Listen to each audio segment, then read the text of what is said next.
കോഴി വീട്ടിലുണ്ടാവുക, പശു വീട്ടിലുണ്ടാവുക. ഇനിയിപ്പോ നിങ്ങൾ ഓരോരുത്തർ ചോദിക്കുന്നു, സംശയം ചോദിക്കണ ഒരു മട്ടമല്ലേ? അങ്ങനെയാണെങ്കിൽ ഒരു ആന ഉണ്ടായാലോ?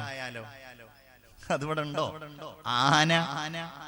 അല്ലെങ്കിൽ ഒരു പട്ടി ഉണ്ടായാലോ? ഒരു കുറച്ചു കാലം മുമ്പൊക്കെ നമുക്കിടയിൽപ്പെട്ട ഒരുപാട് ആളുകളുടെ വീട്ടിൽ പട്ടി ഉണ്ടായിരുന്നു. അൽഹംദുലില്ലാഹ് ഇന്ന് ആ ഒരു സമ്പ്രദായം ഇല്ലാതെയായിട്ടിരിക്കണം. രണ്ട് സാധനങ്ങൾ വീട്ടിലുണ്ടായാൽ ആ വീട്ടിൽ അള്ളാഹുവിന്റെ റഹ്മത്തിന്റെ മലക്കുകൾ വരില്ലെന്ന് മുഹമ്മദ് മുസ്തഫ. അതിലൊന്ന് പട്ടിയാണ്. പട്ടി പ്രത്യേകിച്ച് ചില സന്ദർഭങ്ങളിൽ ഇസ്ലാം അതിനെ അനുവദിച്ചിട്ടുണ്ട്. അത് നമുക്ക് ആർക്കും, ഈ പള്ളിപ്പുഴയിലെ ആർക്കും അത് ആവശ്യമുണ്ടെന്ന് എനിക്ക് തോന്നുന്നില്ല. ഒന്ന്, കാവലിന് വേണ്ടി പട്ടിയെ വളർത്തിയ, നമുക്കിപ്പോ ആർക്കെങ്കിലും ആവശ്യമുണ്ടോ കാവലിന് വേണ്ടിയിട്ട് പട്ടി? തന്നെയല്ല, ഇന്നത്തെ കാലഘട്ടത്തിൽ ഈ CCTV മറ്റോ ഒക്കെ വന്നതോടുകൂടെ പട്ടിയുടെ പ്രസക്തി തന്നെ പോയിരിക്കുക. പിന്നെ പട്ടിയെ വളർത്തുന്ന മുസ്ലിങ്ങളല്ലാത്ത ആളുകൾ അതിനെ വളർത്തുന്നതിന് നമ്മൾ അവരെ ആക്ഷേപിക്കുന്നില്ല. തന്നെയുമല്ല, അതിനെ അവൾ വളർത്തുന്നത് വലിയ കൗതുകമായിട്ടും അവരുടെ കൂടെ അവരുടെ ഒരു സഹജീവിയെ പോലെയൊക്കെയാണ് കുറെ ആളുകൾ വളർത്താറുള്ളത്. നമ്മളെ സംബന്ധിച്ചിടത്തോളം അത് പാടില്ല. മറ്റൊന്ന് വേട്ടപ്പട്ടിയാണ്. അപ്പൊ ഞാൻ കരുതിയിരുന്നു ഈ വേട്ടപ്പട്ടി എന്ന് പറഞ്ഞ സാധനം ഇപ്പൊ ഇല്ലാന്ന്. പക്ഷെ ഈ അടുത്ത് എന്നോട് ഒരു വേട്ടയാടാൻ പോകുന്ന, ഇനിയിപ്പോ അത് ആരാന്ന് ചോദിച്ചിട്ടുണ്ടെങ്കിൽ കേസൊക്കെ ഉണ്ടാവും, അതുകൊണ്ട് ഞാൻ പറയല്ല, അതുമായി ബന്ധപ്പെട്ട് പ്രവർത്തിക്കുന്ന ഒരാൾ എന്നോട് പറഞ്ഞു അയാളുടെ അടുക്കൽ ഈ വേട്ടയാടാൻ ഉപയോഗിക്കുന്ന പട്ടിയുണ്ട്. ഒന്ന്. രണ്ട്, എനിക്ക് വേണ്ടപ്പെട്ട ഒരാൾക്ക് വലിയ ഫാമുണ്ട്. ഈ ഫാമിലേക്ക് കള്ളന്മാരാരെങ്കിലും വരുന്നുണ്ടോ നോക്കാന് CCTV ക്യാമറ വെച്ചാലും പട്ടിക്ക് എന്ത് CCTV ക്യാമറ? അതുകൊണ്ട് തന്നെ ആ ഫാമിലുള്ള മൃഗങ്ങളെ, ആടും പശു ഒക്കെയാണ്. അപ്പൊ അവക്ക് കാവലിന് വേണ്ടിയിട്ടും നല്ല പരിശീലനം സിദ്ധിച്ച പട്ടികൾ അവർ കാവൽക്കാരായി വെച്ചിട്ടുണ്ടെന്നാ പറഞ്ഞത്. അത് നിങ്ങൾ കണ്ടവരുണ്ടോന്ന് എനിക്കറിയില്ല. അതൊക്കെ ഇസ്ലാം അനുവദിച്ചതാണ്. വേട്ടയാടാൻ വേണ്ടിയിട്ട് പട്ടി ഉപയോഗിക്കുക, പക്ഷേ നമ്മൾ ആരും ചെയ്യാറില്ല. അതേപോലെ തന്നെ കാവലിന് വേണ്ടി അതും നമ്മൾ ചെയ്യാറില്ല. അതുപോലെ തന്നെ മൂന്നാമതായി ഞാൻ പറഞ്ഞ മൃഗങ്ങൾ, അവയെ സംരക്ഷിക്കാൻ വേണ്ടിയുള്ള, അങ്ങനെയുള്ള കാവലിന് വേണ്ടിയുള്ളതല്ലാത്ത അലങ്കാരത്തിന് വേണ്ടിയോ വീട്ടിൽ പട്ടിയുണ്ട് സൂക്ഷിക്കുക എന്നത് ഒരു സ്റ്റാറ്റസിന്റെ ഭാഗമായിട്ടൊക്കെയോ ഉള്ള വീടുകളിൽ അല്ലാഹുവിന്റെ കരുണയുടെ മലക്കുകൾ കയറുകയില്ല എന്ന് ആദരവായി നബിയുനാ മുഹമ്മദ് മുസ്തഫ സ്വല്ലല്ലാഹു അലൈഹി വസല്ലം. രണ്ടാമത്തെ ഏതാണെന്നറിയോ? സൂറത്തുള്ള വീടുകൾ, രൂപങ്ങളുള്ള വീടുകൾ. രൂപം എന്ന് പറഞ്ഞാൽ എന്താണ്? ചില വീടുകളിലൊക്കെ ചെന്നാൽ കഅബയുടെ ഫോട്ടോ, മദീനയുടെ ഫോട്ടോ, അതിനൊന്നും ഇപ്പൊ നമ്മളൊരു തെറ്റായിട്ടോ കുറ്റായിട്ടോ ജായിസാണ്, ഹലാലായതായിട്ട് പറയാം. അതേ സമയത്ത് ഉദാഹരണമായിട്ട് ഞാനൊരു വീട്ടിലേക്ക് ചെന്നപ്പോ ആ വീടിന്റെ ഷോക്കേസിൽ നിറയെ രൂപങ്ങളുണ്ട്, പ്രതിമകളുണ്ട്. ഒരമ്മ ഒരു കുട്ടിയെ എടുത്തിരിക്കുന്ന ഒരു രൂപം, ഉദാഹരണം. അതുപോലെ തന്നെ ഈജിപ്തിൽ പോയ ആളുകളുണ്ട്. ഈജിപ്തിൽ പോയ ആരെങ്കിലും ഉണ്ടെങ്കിൽ ഒന്ന് കൈപൊക്കിക്കേ. ഒരാളുമില്ല ഈജിപ്തിൽ പോയ ആളുകൾ, ഒരാളുമില്ല. ഏതായാലും അല്ലാഹു തആല അവിടെയൊക്കെ പോകാൻ നിങ്ങൾക്ക് തൗഫീഖ് ചെയ്യട്ടെ. ഈജിപ്തിലൊക്കെ പോയിട്ടുണ്ടെങ്കിൽ അവിടുന്ന് കിട്ടുന്ന ചില സാധനങ്ങൾ, ഒരുപാട് പ്രതിമകൾ കിട്ടും. കാരണം ഈജിപ്തിലെ കൈറോയിലെ മ്യൂസിയത്തിൽ ലക്ഷക്കണക്കിന് വരുന്ന 5000-4000 കൊല്ലങ്ങൾക്ക് മുമ്പുള്ള പ്രതിമകൾ അവിടെ ഉണ്ട്. വലിയ മമ്മി. അപ്പൊ ഈ മമ്മിയുടെ പ്രതിമകൾ കിട്ടും. അപ്പൊ നമ്മൾ ഈ സഞ്ചരിക്കുന്ന ആളുകള് ചില നാടുകളിലൊക്കെ പോയാൽ അത് ഞാൻ അവിടുന്ന് വാങ്ങിയ സാധനമാണ്, ഗ്ലോബ് എന്ന് അതിന് ഇംഗ്ലീഷിൽ പറയും. ഓരോ നാടിന്റെയും ഗ്ലോബ് എന്ന് പറയും. തായ്ലൻഡ് പോയാൽ തായ്ലൻഡിന്റെ ഒരു ഗ്ലോബ്. ഇപ്പൊ ഇന്ത്യയിൽ നിന്ന് പുറത്തു പോകുന്ന ഒരാള് താജ്മഹലിന്റെ രൂപമായിട്ട് പോകും. കാസർഗോഡ് സന്ദർശിക്കാൻ വേണ്ടി വന്നിട്ടുണ്ടെങ്കിൽ നമ്മളുടെ ബേക്കൽ ഫോർട്ടിന്റെ രൂപമായിട്ട് പോകും. അത് ഞാൻ ഉദാഹരണം പറഞ്ഞാണ്, അങ്ങനത്തെ രൂപം കിട്ടുമെന്ന് എനിക്കറിയില്ല. ബേക്കൽ ഫോർട്ടിന്റെ ഒരു രൂപ, ഒരു ചിത്രോ അതല്ലെങ്കിൽ അതിന്റെ ഒരു ഉണ്ടാക്കിയ രൂപമായിട്ട് പോകും. എന്നിട്ട് അവരവരുടെ സ്വീകരണ മുറികളിൽ കൊണ്ടുപോയിട്ടൊക്കെ ഞാൻ ഇന്ന സ്ഥലം സന്ദർശിച്ചിട്ടുണ്ട്, ഞാൻ താജ്മഹലിൽ സന്ദർശിച്ചിട്ടുണ്ട്. ഇയാളുടെ വീട്ടിൽ പോയപ്പോ നിറയെ പ്രതിമകളാണ്. ഈ ചില ആളുകളുടെ വീട്ടിൽ പോയാൽ ഷോക്കേസിൽ ഇരിക്കുന്നത് കാണാം, വലിയ വലിയ ബൊമ്മകൾ. കാറുകളിൽ ബൊമ്മകൾ വെക്കുന്നവരുണ്ട്. നഊദു ബില്ലാഹ്, അത് അല്ലാഹുവിന് ഇഷ്ടമുള്ളതല്ല. പടച്ചതമ്പുരാൻ ഇഷ്ടമുള്ളതല്ല. കുഞ്ഞുങ്ങൾക്ക് കളിക്കാൻ വേണ്ടി കളിപ്പാട്ടമായിട്ട് ഉപയോഗിക്കൽ ജായിസാണ്. പക്ഷേ അലങ്കാരത്തിന് വേണ്ടിയോ അതല്ലാത്ത രൂപങ്ങളിൽ ആസ്വാദനത്തിന് വേണ്ടിയോ അത്തരം പ്രതിമകളോ ചിത്രങ്ങളോ ഒന്നും നമ്മൾ റൂമുകളിലോ വീടുകളിലോ വെക്കൽ നല്ലതല്ല. പ്രതിമകൾ എന്നാ പറഞ്ഞത്, ഫോട്ടോകൾ എന്നല്ല. ഫോട്ടോ എടുക്കലും അത് സൂക്ഷിക്കലും ഒക്കെ മഹാന്മാരായ ഉലമാ ജായിസാക്കിയ സംഗതിയാണ്, ഹലാലാക്കിയ സംഗതിയാണ്. എന്നാൽ രൂപങ്ങളെ കുറിച്ചാ പറഞ്ഞത്. കട്ടൗട്ട് പോലെ ഉണ്ടാക്കുക, അതല്ലെങ്കിൽ ഇങ്ങനെ രൂപങ്ങൾ വല്ല പ്ലേറ്റിലൊക്കെ ആയിട്ട് ഇങ്ങനെ തെന്നി നിൽക്കുന്നത് പോലെ, തെറിച്ചു നിൽക്കുന്നത് പോലെ ഉണ്ടാക്കുക. മുസ്ലിം സമൂഹത്തിന്റെ വീടുകൾ അതിന്റെ രൂപങ്ങളല്ല, പ്രത്യേകിച്ച് പഴയ പോലെയല്ല. പുതുതായിട്ടുണ്ടാക്കുന്ന വീടുകൾക്ക് വലിയ മോഡിഫിക്കേഷൻ അനിവാര്യമായിട്ട് വരാറുണ്ട്. അതിങ്ങനെ ഭംഗിയാക്കും, ഇന്റീരിയർ ഡിസൈൻ ചെയ്യും. അപ്പൊ ചിത്രങ്ങളും അതുപോലെ ഇതുപോലുള്ള കലാപരമായിരിക്കുന്ന സംഗതികൾക്കൊക്കെ വേണ്ടിയിട്ട് പ്രത്യേക അറേഞ്ച്മെന്റ്സ് ഒക്കെ ചെയ്യുമ്പോ നിങ്ങളോട് ഞാൻ പറയാണ്, അത്തരം കാര്യങ്ങൾക്ക് നമ്മൾ നിൽക്കരുത്. ടൈലിന്റെ പുറത്തൊക്കെ ഉണ്ടാവും രൂപങ്ങൾ, അതിനൊന്നും നമ്മൾ നിൽക്കരുത്. ഗൗരവത്തോടെ നമ്മൾ ഇത്തരം കാര്യങ്ങൾ ശ്രദ്ധിക്കണം. അല്ലാഹുവിന്റെ റഹ്മത്തിന്റെ മലക്കുകൾ അങ്ങോട്ടൊന്നും കടക്കുകയില്ലെന്ന് നബിയുനാ വസയ്യിദുനാ മുഹമ്മദ് മുസ്തഫ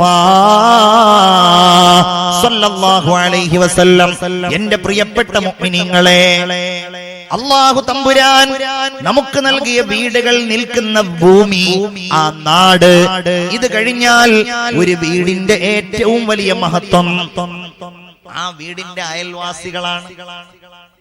ഓ, ഇത് കേൾക്കാനാണ് കുറെ കാലം ഞങ്ങൾ കാത്തിരിക്കുന്നത്. എന്തേ കാര്യം?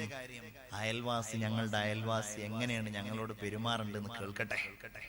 അല്ല കേട്ടോ, നിങ്ങളുടെ അയൽവാസിയോട് ഇങ്ങനെ പെരുമാറുണ്ടോ ഞങ്ങൾ ചിന്തിക്കണം. നമ്മളുടെയൊക്കെ സ്വഭാവം അങ്ങനെയാണ്. ഇപ്പൊ ഞാൻ പറയാണ്, ഒരാൾ മരിച്ചു നിങ്ങൾ സങ്കല്പിക്കാൻ പറഞ്ഞാൽ വേഗം അടുത്ത ആളെ സങ്കല്പിക്കും, അവനാനെ സങ്കല്പിക്കൂല. ഇതാണ് നമ്മളുടെയൊക്കെ സ്വഭാവം. എന്തെങ്കിലും ഒരു അപകടം ഉണ്ടായി അവനാനല്ല അടുത്ത ആൾക്ക് എന്നതുപോലെ നമ്മൾ ഗൗരവത്തോടെ ചിന്തിക്കണം. എന്റെ അയൽവാസി എന്നോട് ഇങ്ങോട്ട് പാലിക്കേണ്ട മര്യാദയെ കുറിച്ചല്ല ഞാൻ പഠിക്കേണ്ടത്. ഞാൻ എന്റെ അയൽവാസി, എന്റെ വീട് നിലനിൽക്കുന്നതിന്റെ ചുറ്റുഭാഗത്തുള്ളവരോട്. ഇസ്ലാമിൽ ആരാണ് അയലത്ത് വസിക്കുന്നവൻ? 40 വീടുകളാ. വലതുഭാഗത്തേക്ക് 40 വീടുകൾ, ഇടതുഭാഗത്തേക്ക് 40 വീടുകൾ, മുന്നിലും പിന്നിലും 40 വീടുകൾ. എത്ര വീടുകളായപ്പോ? 160 വീടുകളായില്ലേ? 160 വീടുകൾ അയൽപക്കത്തുള്ള വീടുകൾ. ഇസ്ലാം എന്താണ് അതിന് കൽപ്പിച്ചത് എന്നറിയോ? നിങ്ങളൊന്ന് നോക്കണം. ഇന്ന് സമൂഹത്തിൽ അയൽവാസികൾക്കിടയിൽ ഭിന്നതകൾ വളർന്നു വരികയാണ്. വലിയ വലിയ മതിൽക്കെട്ടുകൾ ഉയരുകയാണ്. അയൽവാസികൾക്കിടയിലാണ് മതിലുകൾ ഇന്ന് ഉയരുന്നത്. എന്നാൽ ആ മതിൽക്കെട്ടുകളോടുകൂടെ പലപ്പോഴും പലരും സ്വന്തമാവുകയാണ്. എന്റെ വീട്ടിലേക്ക് ആരും വരണ്ട, ഞാൻ അവന്റെ വീട്ടിലേക്കും ചെല്ലുന്നില്ല. ശരിയാണ്, ഉപദ്രവം ഉണ്ടാകുന്നില്ല. പക്ഷേ അതല്ലല്ലോ നമ്മുടെ ബാധ്യത. ഹബീബായ റസൂലുള്ളാഹി സ്വല്ലല്ലാഹു അലൈഹി വസല്ലം തങ്ങൾ പറയാണ്, മാസാല ജിബ്രീൽ യുസീനി ബിൽ ജാർ. എന്റെ അയൽവാസിയെ കുറിച്ച് ജിബ്രീൽ അലൈഹിസ്സലാം എന്നോട് ഇങ്ങനെ ഉപദേശിച്ചു കൊണ്ടേയിരുന്നു. അവസാനം ഞാൻ വിചാരിച്ചു, അല്ലാഹുവേ, എന്റെ അനന്തര സ്വത്തിൽ നിന്ന് ഞാൻ എന്റെ അയൽവാസിക്ക് വല്ലതും കൊടുക്കേണ്ടി വരുമോ എന്ന് ഞാൻ വിചാരിച്ചു. നബിയുനാ മുഹമ്മദ് മുസ്തഫ, എല്ലാവരും സ്വലാത്ത് ചൊല്ലൂ, മുഹമ്മദ് മുസ്തഫ. അല്ലാഹുവിന്റെ റസൂൽ എന്താ പറഞ്ഞത്? അയൽവാസിയെ ബഹുമാനിക്കണം. മൻ കാന യുഅ്മിനു ബില്ലാഹി വൽ യൗമിൽ ആഖിർ, അല്ലാഹുവിനെ കൊണ്ടും അന്ത്യദിനം കൊണ്ടും വിശ്വസിക്കുന്നവരാണോ, ഫൽയുക്രിം ജാറഹു, അയൽവാസിയെ ബഹുമാനിക്കട്ടെ.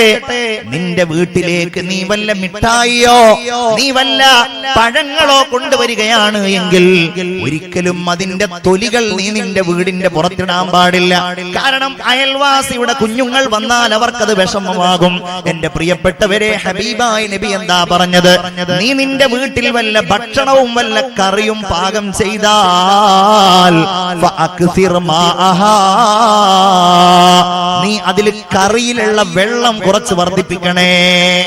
കുറച്ച് വെള്ളം അതിൽ കൂട്ടണേ, എന്നിട്ട് നീ അയൽവാസിക്ക് കൊടുക്കണേ. ഇന്നത്തെ കാലഘട്ടത്തിൽ അതൊരു ആവശ്യമായിട്ടൊന്നും ഉണ്ടാവില്ല. അതേ സമയത്ത് ഞാൻ പറയാണ്, നമ്മൾ ആ ഹദീസിനോട് നീതി പുലർത്തണം. എങ്ങനെ? വീട്ടിൽ പായസം ഉണ്ടാക്കാന്ന് വിചാരിക്കും, അല്ലെങ്കിൽ വീട്ടിൽ സ്പെഷ്യല്, അതാദ്യം നമ്മളൊന്ന് ടെസ്റ്റ് ചെയ്തിട്ട് കൊണ്ടുപോയി കൊടുത്താൽ മതി, അല്ലെങ്കിൽ അയൽവാസിക്ക് ശിക്ഷയാകും. അത് വേറെ കാര്യം. നമ്മൾ നല്ല ടേസ്റ്റ് ഉണ്ടെന്ന് വിചാരിച്ച് പായസം ടെസ്റ്റ് ചെയ്യാതെ കൊണ്ടുപോയി കൊടുത്താൽ അയ്യോ ഇങ്ങനെ ശിക്ഷിക്കണമെന്ന് ചോദിക്കും അയൽവാസി. പക്ഷെ അതല്ല, നമ്മൾ എന്ത് നല്ലത് ഉണ്ടാക്കുകയാണെങ്കിലും ഒന്ന് അയൽവാസിക്ക്. ഒരു കാര്യമുണ്ട്, നമ്മൾ ഇന്ന് അയൽവാസിയോട് എന്തിനാ തല്ലുകൂടുന്നത്? ഇത് കണ്ടിട്ടല്ലേ നമ്മളുടെ മക്കൾ വളരുന്നത്? അപ്പുറത്തുണ്ട് എന്ന് പറയുന്ന സഹോദരിമാരോട് ഞാൻ ചോദിക്കുകയാണ്, നിങ്ങളുടെ മക്കൾ അസൂയ പഠിക്കുന്നത് എവിടെ നിന്നാണ്? നിങ്ങളുടെ മക്കൾ ദേഷ്യം പഠിക്കുന്നത് എവിടെ നിന്നാണ്? നിങ്ങളുടെ മക്കൾ പക പഠിക്കുന്നത് എവിടെ നിന്നാണ്? നിങ്ങൾ നിങ്ങളുടെ അയൽവാസിയോട് കാണിക്കുന്ന സമീപനങ്ങളിൽ നിന്നല്ലയോ? ആണോ? മോൻ കണ്ടു വളർന്നത് എന്താണ്? വാപ്പ അയൽവാസിയോട് തെറ്റാണ്, ഉമ്മയും അയൽവാസിയും.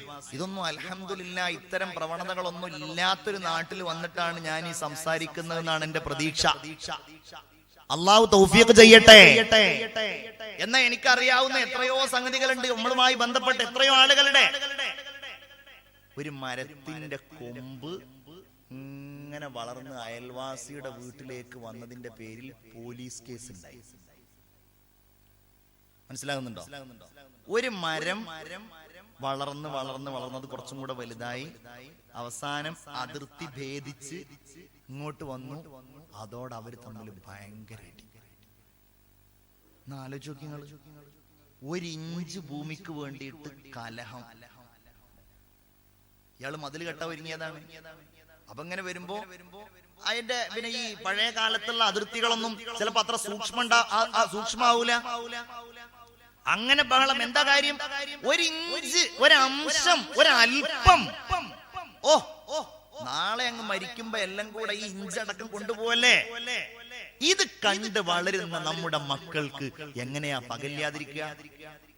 വേറെ ചില ഉപമാരുണ്ട്, ഹസദ് പഠിപ്പിക്കും മക്കളെ. കണ്ടില്ലേ അവന്റെ അയൽവാസിയുടെ മോന് കണ്ടില്ലേ എന്തൊരു മാർക്കാ പരീക്ഷയില്, എന്തൊരു പാട്ടാണ്, എന്തൊരു പ്രസംഗാണ്, അവൻ എത്ര സ്മാർട്ടാണ്. നിനക്കൊന്നുമില്ല, നീ പഠിക്കുന്നില്ല, നീ എഴുതുന്നില്ല. നിങ്ങളുടെ മക്കളെ വിഡ്ഢികളാക്കുന്ന വർത്തമാനമാണ്. പരമ്പരയായിട്ട് നിങ്ങൾ ഒന്നും അവർക്ക് കൊടുത്തില്ല എന്നുണ്ടെങ്കിൽ ഈ സ്വഭാവം അവരിൽ നിലനിന്നു. പേടിക്കണ്ട, ഉണ്ടെങ്കിൽ മാറ്റണം. അയൽവാസിയോട് നമ്മൾ ആലോചിച്ച് നോക്കൂ, ഒരു മരത്തിന്റെ കൊമ്പിന്റെ പേരിൽ ഒന്നുകിൽ അത് വെട്ടിക്കളയാം. നമ്മളുടെ വീട്ടിൽ നിന്ന് അങ്ങോട്ടാണെങ്കിൽ അത് വെട്ടിക്കളയാം. ഇനി അയൽവാസിയുടെ വീട്ടിൽ നിന്ന് ഇങ്ങോട്ടാണെങ്കിൽ എന്താ ചെയ്യാ? അത് പറഞ്ഞിട്ട് കേൾക്കുന്നില്ല എന്നുണ്ടെങ്കിൽ അസ്വബ്റു നിസ്ഫുൽ ഈമാൻ, അതാ മാർഗം. അല്ലാതെ പോലീസ് സ്റ്റേഷനിൽ പോവലല്ല, കലഹം ഉണ്ടാക്കലല്ല, തെറ്റി നിൽക്കലല്ല. ചിന്തിക്കണം നമ്മള്. ഇന്ന് എവിടെ നിൽക്കുന്നു നമ്മുടെയൊക്കെ സമൂഹം? മഹാനായ ഒരു പണ്ഡിതൻ, അദ്ദേഹത്തിന്റെ വീടിന്റെ തൊട്ടടുക്കൽ താമസിച്ചിരുന്ന ജൂതനായ മനുഷ്യൻ തന്റെ വീട് വിൽക്കാൻ വേണ്ടി ഒരുങ്ങി, തന്റെ ഭൂമി വിൽക്കാൻ വേണ്ടി ഒരുങ്ങിയപ്പോ സാധാരണ ആ നാട്ടിലുള്ള ഭൂമിയുടെ വിലയേക്കാൾ ഇരട്ടി വില പറയാണ്. ആളുകൾ ചോദിച്ചു, ഇതെന്താ ഇത്ര വലിയ വില? അവ പറഞ്ഞു, ആ ഭൂമിക്ക് എങ്ങനെ വില കൂടാതിരിക്കും? ഇപ്പൊ നമ്മളുടെ നാട്ടിലൊക്കെ എങ്ങനെയാണ് ഭൂമിക്ക് വില കൂടുക? അടുത്ത് റോഡുണ്ട്. ഇപ്പൊ റോഡുണ്ടെങ്കിൽ കുറച്ച് വില കുറയട്ടെ, കാരണം എപ്പോഴാ റോഡ് വീതി കൂടുകയെന്ന് അറിയില്ല.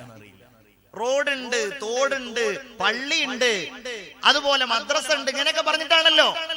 ഈ മനുഷ്യൻ പറയാണ്, ആ ഭൂമിക്ക് വില കൂടാനുള്ള കാരണം എന്താണെന്നറിയോ? അതിന്റെ തൊട്ടടുക്കൽ താമസിക്കുന്നത് ഈ മഹാനായ മനുഷ്യനാണ്.